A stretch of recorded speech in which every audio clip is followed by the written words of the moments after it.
Здравствуйте, уважаемые телезрители! Это программа «Говори». 5 мая вся страна отмечает День принятия Конституции.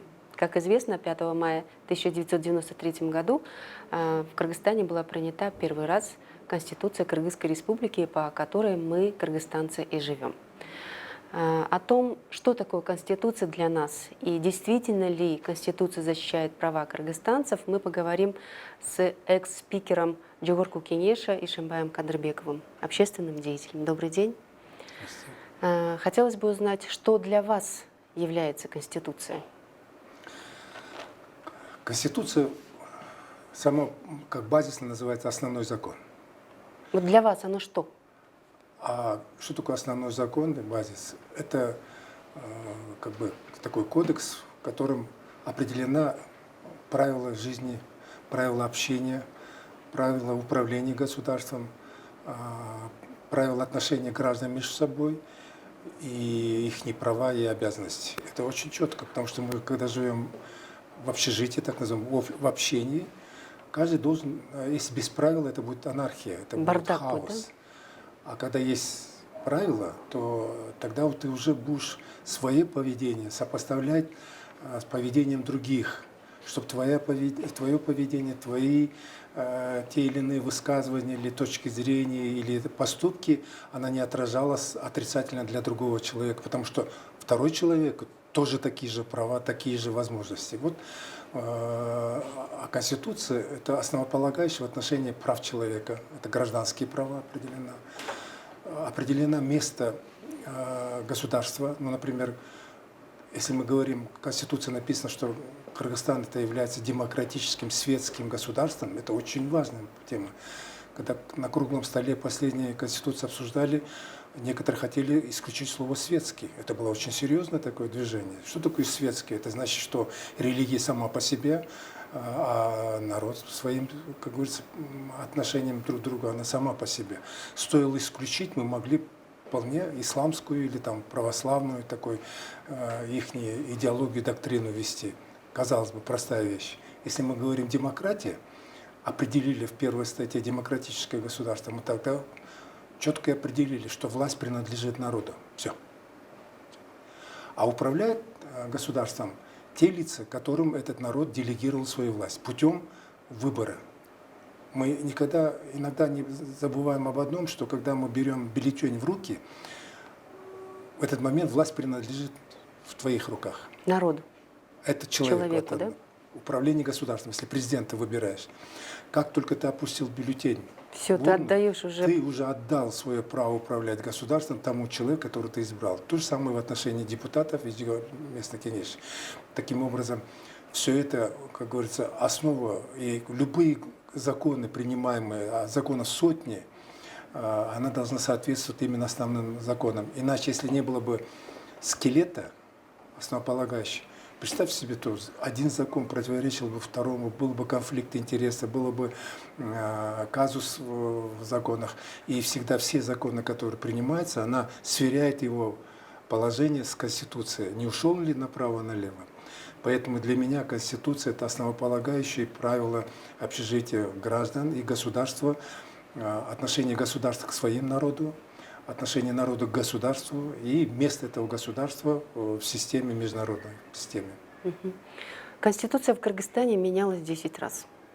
Сейчас тоже самые разные активисты, пока не инициируют, но временами поднимают вопрос о том, что хотелось бы, давайте еще что-нибудь там внесем. Действительно ли необходимо менять все-таки уклад жизни и Конституцию тоже? Вы знаете, я хочу в этом плане привести такой пример. Есть великое творение скульптора Микеланджело, называется «Давид». Это действительно гениальное творение. Вот. И когда спросили, как вы смогли сотворить такое гениальное творение, он сказал, я взял глыбу мрамора и отсекал все лишнее. И у меня получилось такое гениальное творение. Такие конституции. Мы по ошибочному пути пошли, и это, к великому сожалению, заложил первый президент страны, когда начал менять Конституцию. Конституцию, почему американцы не меняют более 200 лет? Она незыблемая для них.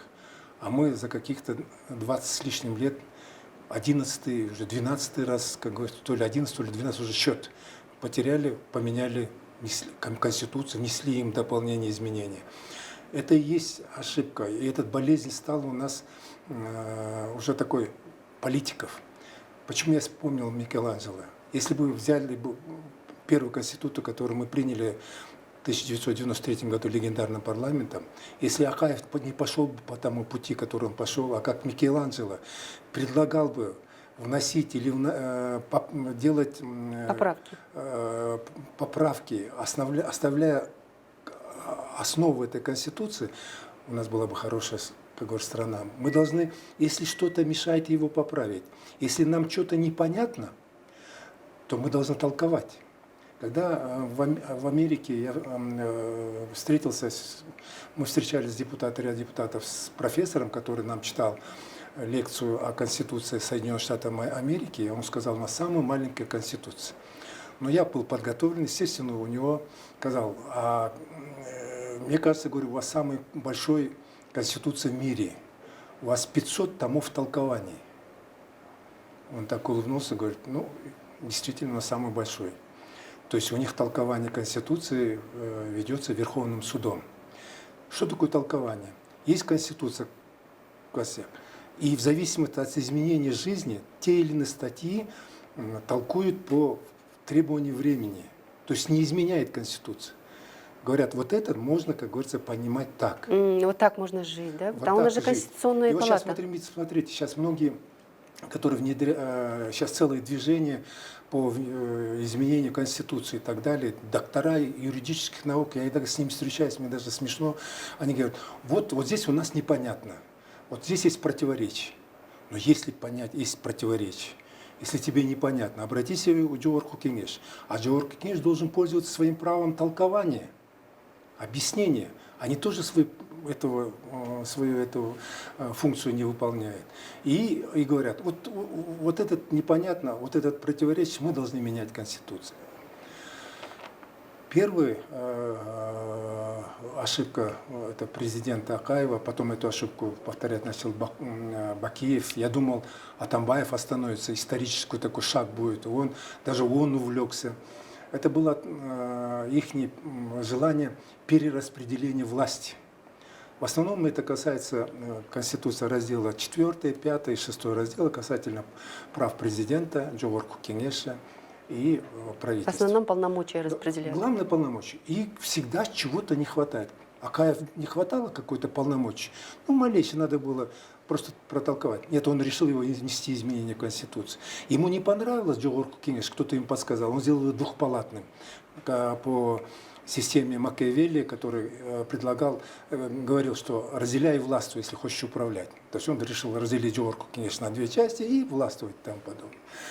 Вот по этому пути пошли наши правители, и к этому увлеклись сейчас политики. И вот если что-то не то, они говорят, надо менять Конституцию. Сразу Конституцию лезут, и вместе да? с тем, между прочим, многие политики, которые очень якобы риторика у них такая вроде бы умная, они сами не понимают, о чем говорят. Вот, например, сегодня говорят, что у нас президентская форма правления, потому что командует президент. Ну, прочитай Конституцию.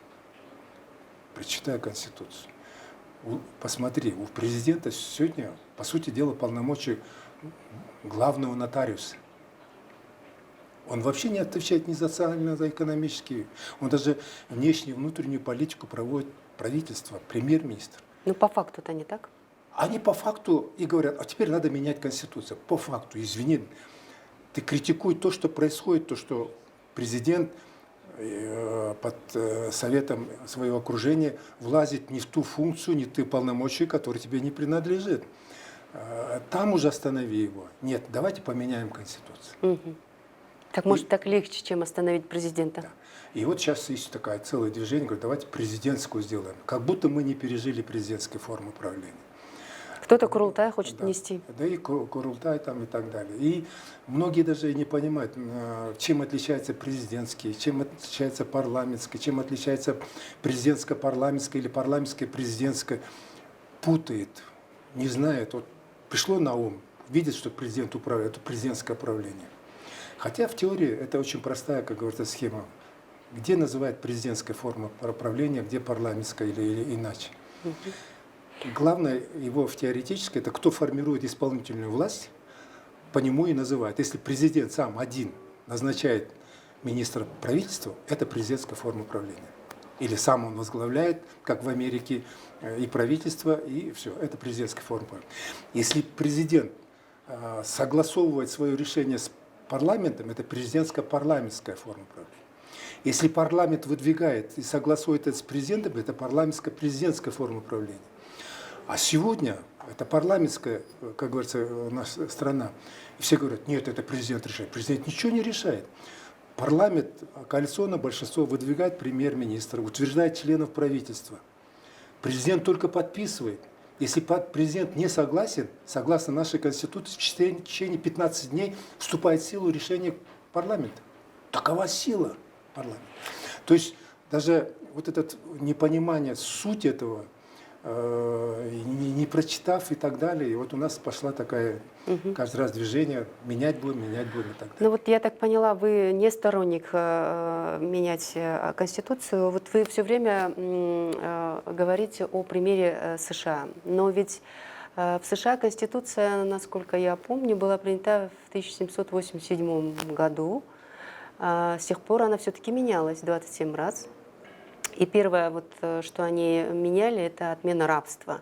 Но все-таки вот последние, может быть, 200 лет они не меняли, но к той конституции, которая она вот, была принята, они шли очень долго и 27 раз все-таки вносили поправки. Может быть, тоже, да, вот это же все-таки процесс становления, может быть, государства таковым, каким идеал. Ну, к идеалу, конечно, никто как бы не претендует, но все-таки, может быть, есть, как бы была какая-то вот причина для того, чтобы что-то вносить изменения, потому что все-таки меняется мир и меняется государство, и может быть, ну я тоже не сторонник того, чтобы менять, я этот разговор веду для того, чтобы вы немножко вот порассуждали в сторону того, что, может быть, стоит все-таки менять, но менять необходимо для того, чтобы в лучшую сторону менять нашу жизнь.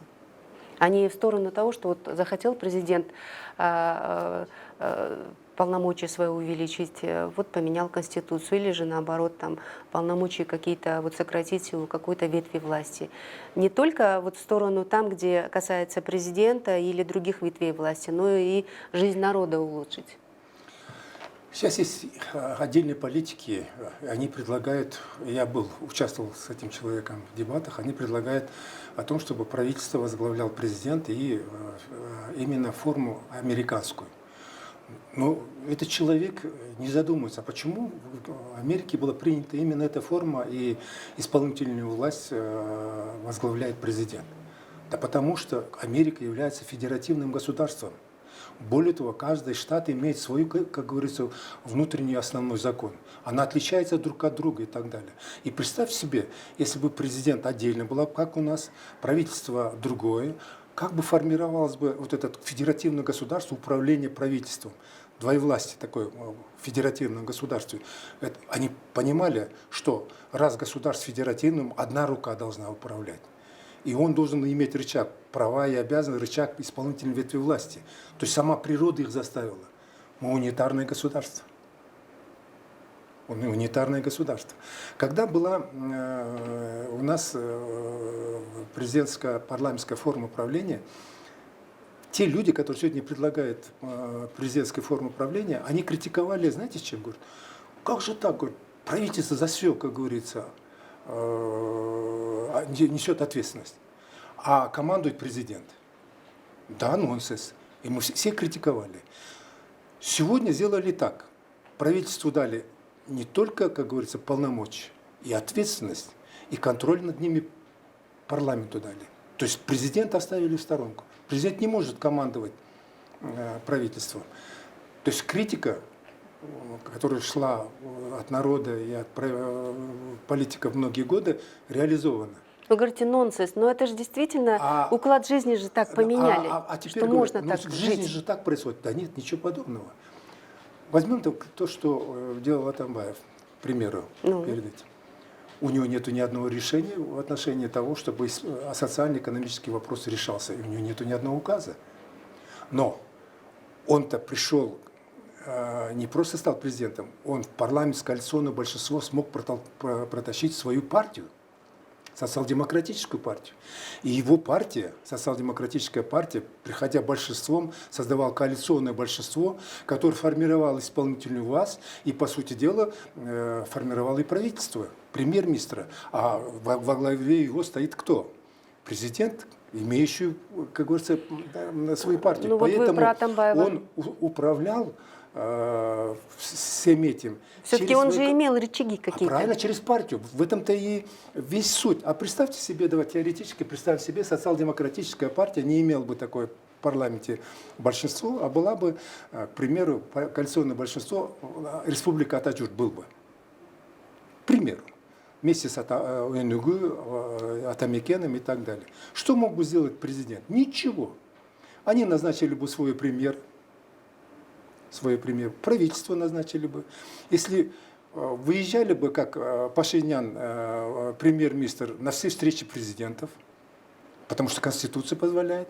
Сегодня даже международные договора президент без согласия премьер-министра не может подписать. А вот смотрите, Омурбек Текебаев, он инициировал вопрос импичмента, использовал вопрос недоверия президенту с точки зрения того, что он превысил свои полномочия и действительно подписывал какие-то документы, которые бы повлекли за это ответственность. То есть он назначал какие-то на определенные должности, на те должности, на которые он не имел права назначать тех или иных государственных органов, да, и поэтому все-таки есть здесь как бы... Да, потому что это был Текебаев. Найдите сейчас в парламенте такое, как говорится, личность. Парламент силен тогда, когда есть личность. И он был один из крупнейших политиков личности, и он знал хорошо Конституцию, и он прекрасно знал, кто залез, кто не залез. И когда видит, что он залез не туда, куда нужно, он, по сути дела, предупредил президента: ты превышаешь свои служебные полномочия. Если не остановишься, то мы объявим импичмент. Вот и вот. То есть это то, что может и сегодня сделать парламент.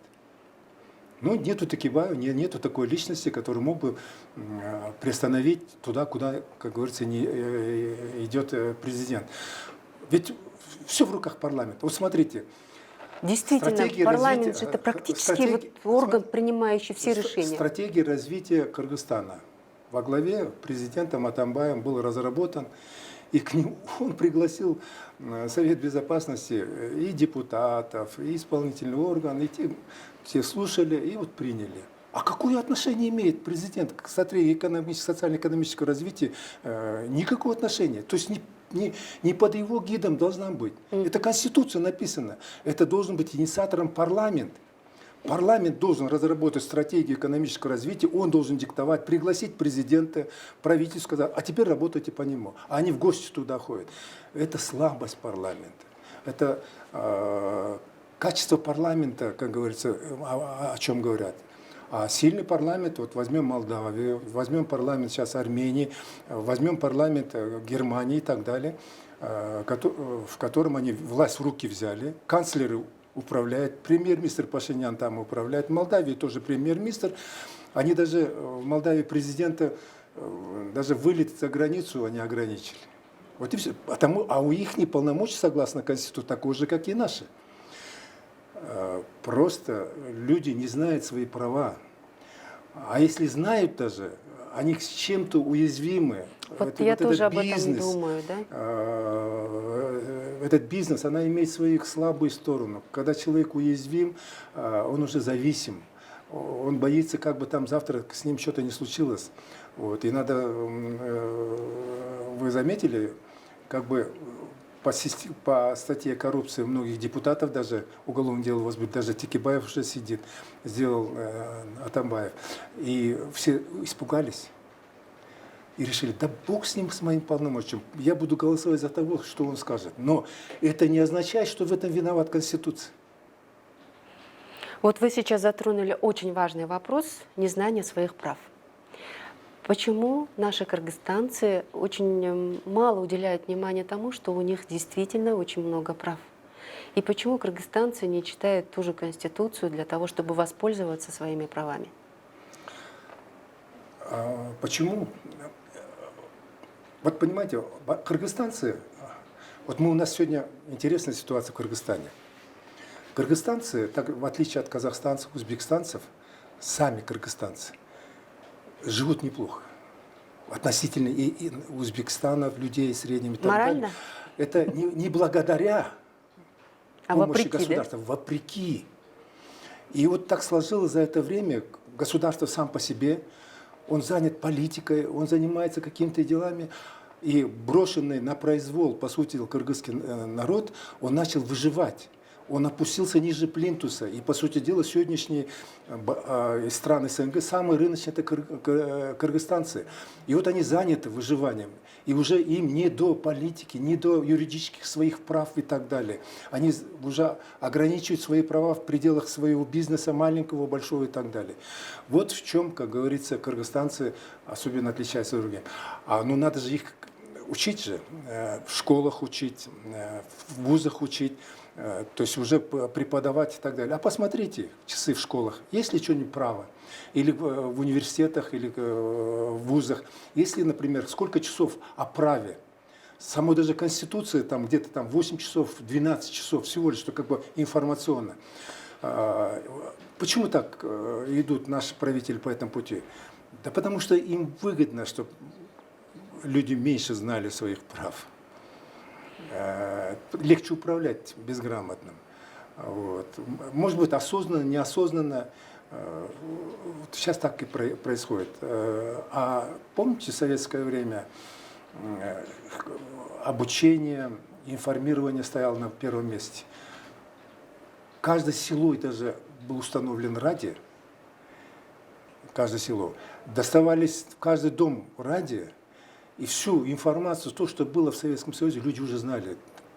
В маленьком селе Кыргызстана, то, что происходит в Москве и так далее. То есть информированность, обучение стояло номер один, и поэтому Советский Союз был очень сильным государством. А мы пошли на обратном пути. И сейчас уже, как говорится, индивидуально кто желает, тот и информирован столько, сколько ему надо. Но я думаю, что действительно мало кто сейчас увлекается тем, чтобы защищать свои права. Им бы действительно выжить. Как вы говорите, вы в этом правы. Конституционная палата, вы говорили о том, что толкование идет со стороны Конституционной палаты. В принципе, менять не стоит, но только толковать ее можно было бы, используя Конституционную палату. Да? Сейчас это Конституционная палата, раньше это был Конституционный суд, его полномочия тоже урезали до маленькой Конституционной палаты при Верховном суде. Чем занимается сейчас Конституционная палата? И, может быть, действительно, весь спектр негодования перенести на сторону Конституционной палаты, чтобы она занималась толкованием законов, чтобы она разъясняла законы, как жить, как, в принципе, можно было сосуществовать по тем или иным законам нашим. Почему так происходит, что роль Конституционной палаты, она принижена сейчас? Это искусственно сделано. Это искусственно сделано. И в этом ошибка Текебаева была, который стоял, председательствовал в конституционном совещании, и он должен был устоять перед натиском всех сторон, которые хотели нейтрализовать, некоторые даже предлагали вообще конституционную, даже палату не создавать, не только суд. Из-за персоны? Да, в конституционном совещании были группа членов, которые говорили, да вообще нам нечего Конституционный суд или Конституционный. Из-за чего? Из-за человека, который возглавлял Конституционный суд? Не от этого. Не от этого? Не от этого. Ведь Конституционный, представьте себе, если сегодня был бы Конституционный суд в теме полномочий, которое раньше было, на многие вещи они могли бы дать, как говорится, четкий ответ.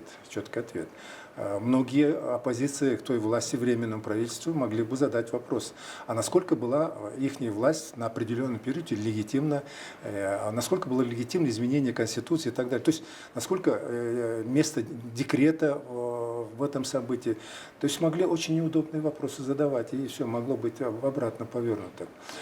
Что такое Конституционная палата сегодня? Она дает ответ на соответствие нормативно-правовых актов, принимаемых государственными органами Конституции. Это своего рода тоже не толкование даже не разъяснение, а место этого норматива в отношении Конституции. Это очень важный момент. Вот, например, в Конституции есть такая норма, очень важная норма, которым, к великому сожалению, наш народ не обращает внимания, и все политики, и общественная активная часть не обращает внимания. Во второй статье Конституции написано, что народ Кыргызстана выбирает для реализации своих прав, выбирает президента, депутатов Жогорку Кеңеша и депутатов местных Кеңеш. Избирают. Четко ясно, да? В действующем законе, согласно действующему закону, получилось таким, что наши избиратели избирают партию. Конституция, говорят, депутатов, а в бюллетене партии. По сути дела, если я в бюллетене... Что такое бюллетень? Это письменное волеизъявление избирателя. Следовательно, если я голосую за партию СДПК, значит, должен заседать в зале кто? Партия. А не те, которых люди не избирали. Сегодня, согласно Конституции, те, которые в парламенте сидят, нелегитимны. За них никто не голосовал. Вот. И я обратился в Конституционную палату дать разъяснение, насколько эта норма соответствует Конституции. Куда мог обратиться, если бы не было бы Конституционной палаты? Я не знаю, какое будет решение, но такой вопрос, я пример привожу, для чего нужна Конституционная палата. Кому мог обратиться? Ни к президенту, ни к Жогорку Кеңешу уже. И Конституционная палата теперь будет сказать, этот норматив, то, что мы избираем, как говорится, партию, а вместо них неизвестные люди сидят в парламенте, получают заработные платы, машины ездят и осуществляют, которым никто не давал. Это насколько конституционно или нет. Видите, вот на конкретном примере я показываю, что роль и место Конституционной палаты. Если Конституционная палата примет решение, что нет, в бюллетене должно быть указан список кандидатов, которые выдвигал партия, все, это совершенно другая природа. Тогда надо менять уже этот закон. Отмечается собой, что этот закон противоречит Конституции. Вот на одном маленьком примере я хочу показать роль и место Конституционной палаты. Это она большая роль, очень большая очень серьезная роль. роль. Да. Представьте себе, если не будет определенного, как говорится, давления на Конституционную палату или там влияния администрации президента и Жогорку Кеңеш, которые, я их, кстати, привлекаю их, Жогорку Кеңеш, как ответчика, и они примут объективное решение, то в будущем может получиться, что наш народ использует реально свои права и будет избирать конкретного физического лица, который от его имени голосует. Но сейчас вносятся некоторые коррективы в закон о выборах. Я думаю, что мы еще об этом узнаем. Я бы хотела задать последний вопрос. Считаете ли вы, что необходимо менять Конституцию? Ни в коем случае. Ни в коем случае. Последний. Вы знаете, это уникальный случай. Мы даже, к великому сожалению, не даем оценку, объективную оценку действующей нашей Конституции. Это уникальная Конституция.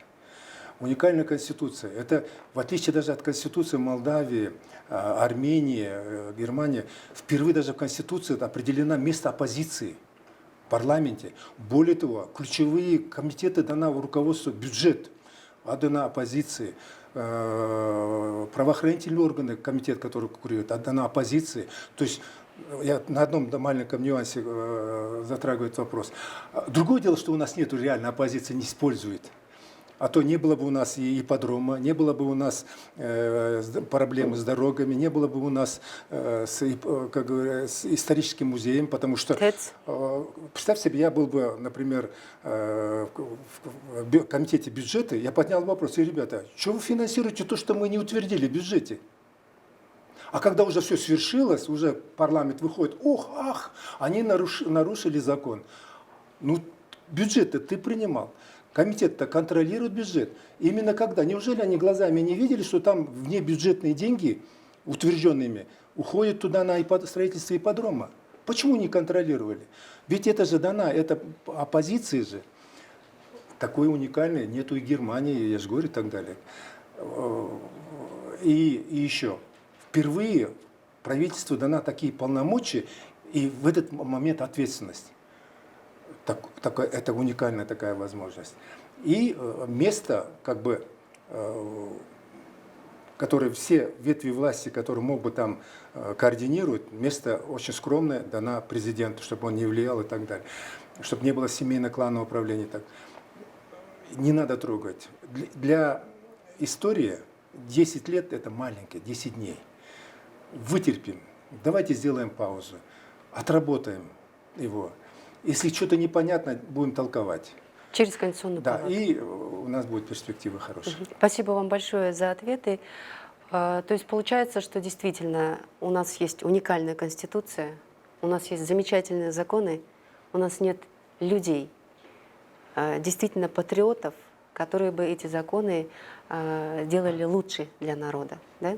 Так получается, что мы живем действительно в такое время, когда народ нуждается в людях, в лидерах, которые бы вели нас в светлое, действительно в то будущее, которое прописано в главном законе страны, в Конституции. Мне обидно, что у нас политическая элита до сих пор так и не изучила Конституцию. Я вот часто слышу их выступления на телевидениях, круглых столах, и мне просто обидно за то, что они, элита наша политическая, и так безграмотны в Конституции. Ну, я бы посоветовал бы почитать бы. Ну, у нас нет элиты, у нас есть временные люди, которые находятся во власти, Они считают себя элитой и которых выступают. да, люди называют элитой, но это временно, это все проходит. Я думаю, что на смену тем людям, которые сейчас находятся во власти, придут другие, более совершенные, более современные, которые бы думали уже не о себе, а о нас, о людях. Уважаемые телезрители, это была программа «Говори». Мы действительно говорили о Конституции и кыргызстанцы. Вы на самом деле владеете самой лучшей конституцией, которая есть на постсоветском пространстве. Знайте свои права, изучайте, читайте Конституцию, и я думаю, что если каждый из нас, из кыргызстанцев, будет знать свои права, то мы сделаем мир намного лучше вокруг себя. До свидания и будьте с нами.